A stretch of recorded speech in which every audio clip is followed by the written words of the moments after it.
Well, getting back to Dynamite, here came the Hurt Syndicate. And now they come out. They've got the suits. They got the sunglasses. They got the tag team belts. The manager's carrying a cane. They're full-grown adult males. They look fucking great. And MVP, as the announcer, gives the big introduction to Shelton and to Bobby, and each one of them gets a big pop, and the new tag team champions gets a big pop. And the fans have started chanting, "We hurt people. We hurt people." That's an odd rhythm. However they were doing it. And MVP cut a promo, putting everybody on notice, because if you have any championships or anything that we want, eventually we're coming to see you. And, boom, as we get, then of course the lights go out and music starts playing, but the fans are with them because they've acted like, looked like, and been treated like stars. Yes, I can't disagree with anything. I mean, the reaction from the fans is the biggest thing, because for a fan base sick of former WWE guys and older guys, and these guys all fit into both of those categories, they don't feel as tired and lame as everyone else. And the reactions keep growing. Again, this is a new lease on life for Shelton Benjamin altogether. Obviously, Tony treats him with a lot more respect than Triple H or Vince McMahon or whoever did. And I think it's been a good run so far. And they really haven't had a good feud or anything yet. It's all just been establishing them. Now you got to go somewhere. Well, and now the lights go out and the music plays, and here come the Gunn Boys. And you know what? This might not be bad, because the Gunns, we've always said they're incredibly hard workers, and they were naturally animated especially early on, before they got lost in the shuffle, have been gone or hurt or whatever the fuck's been going on. But they take big bumps, they work hard, they scramble across the ring, they put a little extra into it, and they can learn from both Shelton from all three, Shelton, Bobby, and MVP, but Shelton, Bobby in the ring, if they listen and follow and have that natural youthful enthusiasm channeled properly, these could be some good matches. But the Gunns came in and they said, "We want to come in and talk business. You're a businessman." And MVP invited them in. And the Gunns they want their belts from 2 years ago back. And they cut the promo, and the Gunns need to be the heels in this, because they're going to be, whether they like it or not. But at the same time, it's going to be kind of interesting, because you don't want the Hurt Syndicate to be put in a position of, selling like Ricky Morton. So they've still got to be strong in this as their heelish selves, because that's why the people like them. But MVP said he appreciated the moxie and the courage, but he respects their father, or they would have already been choked out. But he shook their hands and said, "Next week we'll defend the tag team title against a couple of ass boys." And then the Gunns, as the Hurt Syndicate had already left the ring, said something that got bleeped, and I got 2 words for you: suck it.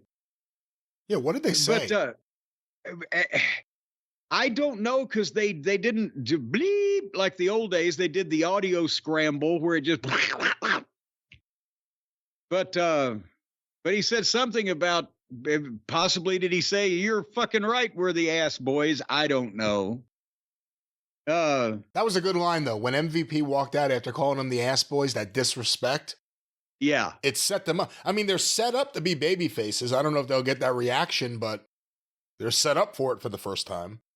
I got to be honest with you. I think if they were heels, because they've got that those smart ass expressions and that smart ass kind of promo delivery. And if they were heels against the Hurt Syndicate, we might actually have some tear down the house reactions one way or the other, whereas it might be split at best. But nevertheless, the other issue will be interesting. Well, the bigger issue even than the reaction, and like you just said, it'll be very interesting, because even if they're baby faces and the Hurt Syndicate are the heels, even though they're cheered heels, that kind of match will be a little different for them. But they're going to the match next week. Like, they're not giving the Guns like a week to shine on TV and look really good. It's boom, they're back. They get the challenge. So now next week, one of them has to lose already.